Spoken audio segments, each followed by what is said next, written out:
नमस्कार, स्वागत है आपका टुडेज की एक और प्रस्तुति में। आज मैं बात करने जा रहा हूं कि रवीना टंडन जिस रोल को कर रही हैं उस रोल को किस तरह से डेवलप किया जाएगा। इस समय तक बहुत ज्यादा जानकारियां तो हमारे पास है नहीं, तो मैं सिर्फ अटकलें लगा सकता हूं बेस्ड ऑन क्या मैंने देखा है और क्या मुझे लगता है कि प्रशांत नील का स्टाइल होगा उस पर्टिकुलर कैरेक्टर को डेवलप करने का। जो किरदार निभाने जा रही हैं रवीना टंडन, वो भारत के प्रधानमंत्री का किरदार है और उनका नाम है रमिका सेन। अब नाम के पीछे भी एक बड़ी अजीब सी चीज है, क्योंकि आप ये समझ सकते हैं 1981-80 का दशक है, एक फीमेल प्राइम मिनिस्टर है हिंदुस्तान की, तो ऑब्वियस है कि उस समय भारत में फीमेल प्राइम मिनिस्टर थी इंदिरा गांधी। तो कहीं ना कहीं जो उनका एक स्ट्रॉन्ग लेडी, आयरन लेडी के जैसा जो एक इमेज थी इंदिरा गांधी की, उस इमेज को कैरी फॉरवर्ड किया जाएगा और जो किरदार बनाया जाएगा रवीना टंडन के लिए, उस किरदार को बहुत ही डिसाइसिव और बहुत ही ज्यादा मेरे ख्याल से रूथलेस किस्म का प्राइम मिनिस्टर दिखाने की कोशिश की जाएगी। लेकिन उसके अलावा नाम में भी एक बहुत खास चीज है। नाम है इनका रमिका सेन और इंदिरा गांधी से इंस्पायर्ड रोल किया था एक अभिनेत्री ने और उस अभिनेत्री का नाम भी सेन था। फिल्म थी आंधी।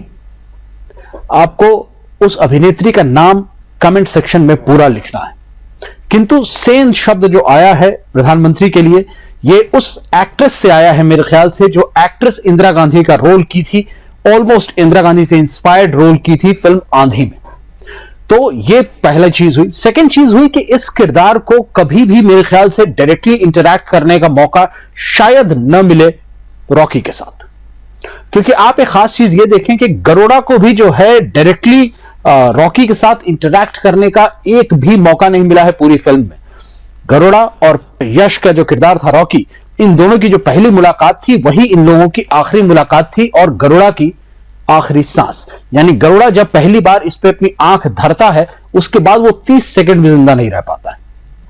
खासियत यह है यहां पर भी मेरे ख्याल से जो है, जो दो प्रमुख किरदार होंगे इस फिल्म के, जो भारत के प्रधानमंत्री का रोल है रमिका सेन का और रॉकी का जो किरदार है, इन दोनों का शायद ही आपस में कोई मिलन हो। और ये इस फिल्म की खासियत है, ये इस फिल्म की बहुत बड़ी खासियत है कि इसमें किसी को भी जो है बहुत ज्यादा ओवर्टली एक दूसरे के साथ इंटरैक्ट करते हुए दिखलाने की आवश्यकता नहीं पड़ी है।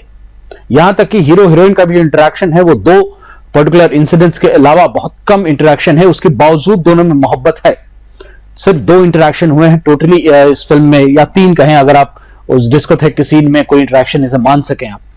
तो ये तमाम चीजें जो हैं इस फिल्म को डेवलप जिस तरह किया जा रहा है केजीएफ को, उसका स्टाइल अगर आप देखेंगे तो मेरे ख्याल से पहला फैक्टर तो ये है कि इंदिरा गांधी के ऊपर है तो एक स्ट्रॉन्ग आयरन लेडी।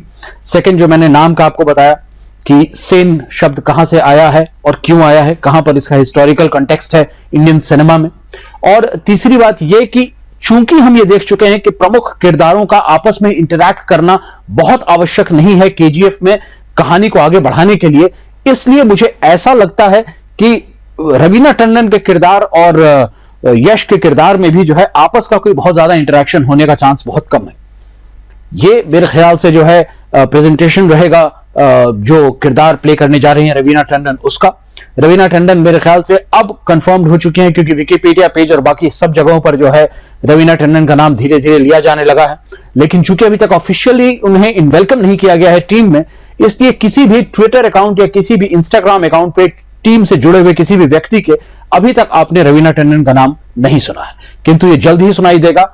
जैसे ही शूटिंग जो है एक सेकंड दौर में किक करेगी, जैसे ही पहला सेगमेंट खत्म होगा शूट का, वैसे ही आपको पता चलेगा कि रवीना टंडन इस फिल्म में है, ये अनाउंस हो जाएगा। तो अभी मुझे इजाजत दें, मैं आता हूं थोड़ी देर के बाद आपके पास अन्य बहुत अच्छी अच्छी खबरें लेकर के। तब तक के लिए नमस्कार।